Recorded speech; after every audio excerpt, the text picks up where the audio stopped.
అనంతపురం జిల్లాలో బాలుడి కిడ్నాప్ విషాదంతమైంది. బాలుడు హేమచంద్రను కిడ్నాప్ చేసి అతడి బావ సర్వేష్ బండరాలతో కొట్టి చంపాడు. నిన్న స్కూల్ బస్సు దిగి ఇంటికి వెళ్తున్న బాలుడు హేమచంద్రను బైక్ పై వచ్చిన సర్వేష్ కిడ్నాప్ చేశాడు. నిందితుడు సర్వేష్ ను పోలీసులు అదుపులోకి తీసుకుని ప్రశ్నిస్తున్నారు.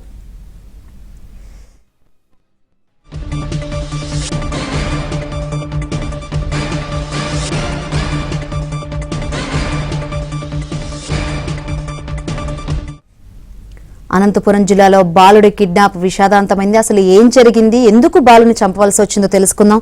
మరిన్ని వివరాలు అందించేందుకు మా ప్రతినిధి సురేష్ సిద్ధంగా ఉన్నారు. సురేష్, జాడిక మండలం కోనుప్పలపాడు గ్రామంలో కిడ్నాప్ కు గురైన బాలుడు హేమచంద్ర దారుణ హత్యకు గురయ్యాడు. బాలుడు హేమచంద్రను బండరాళ్లతో కొట్టి సొంత అక్క భర్త సర్వేష్ దారుణంగా హత్య చేశారు. కుందనకోట చింతలాయపల్లి కొండల్లో హేమచంద్రను హత్య చేసి బండరాల్లో పడేశారు.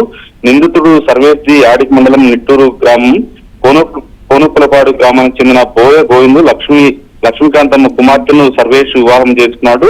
1.5 సంవత్సరం క్రితం నిట్టూరు గ్రామానికి చెందిన సర్వేష్ ప్రేమ వివాహం చేసుకున్నాడు. అయితే తన భార్యను తల్లిదండ్రులు సరిగా చూసుకోవడం లేదన్న కోపంతో ఉన్నారు. ఇదే సందర్భంలో బావమర్ది హేమచంద్రను హత్య చేయాలని పథకం వేసి నిన్న స్కూల్ నుంచి వచ్చిన హేమచంద్రను కిడ్నాప్ చేసి కొండగుట్టల్లోకి తీసుకెళ్లి బండరాళ్లతో కొట్టి దారుణంగా హత్య చేశారు. అయితే ఈ హత్య వెనుక ముఖ్యంగా భార్యను సరిగా చూసుకోవడం, తల్లిదండ్రులు సరిగా చూసుకోవడం లేదనే కోపంతోనే హత్య చేసినట్లు కూడా చెప్తున్నారు. దీనిపై కుటుంబ సభ్యులు కూడా తీవ్ర స్థాయిలో ఆగ్రహం వ్యక్తం చేస్తున్నారు.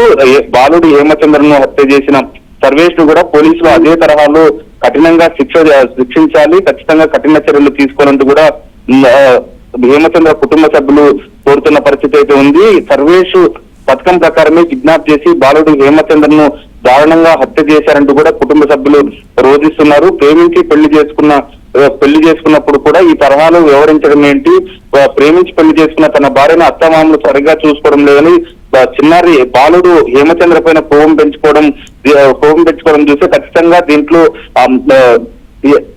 సర్వేష్ పథకం ప్రకారమే ఇలాంటి కుట్రలకు పాల్పడినట్లు కూడా చెప్తున్నారు. కుట్ర చేసి హత్య చేశారంటూ కూడా హేమచంద్ర కుటుంబ సభ్యులు కన్నీరు మునిగా రోధిస్తున్నారు. సొంత అల్లుడు తమ కుమారుడు హేమచంద్రపై పెంచుకున్న పగను పసిగట్టలేకపోవడం కూడా తల్లిదండ్రులు పసిగట్టలేకపోయారంటూ కూడా గ్రామస్తులు చెప్తున్నారు. ఏదైతే సొంత బావ పగతో ఉన్నాడని సమాచారం తెలిసినప్పుడు కూడా పగను పసిగట్టలేకపోవడం కారణంగానే చిన్నారికి హేమచంద్ర దారుణంగా హత్యకు గురయ్యాడంటూ కూడా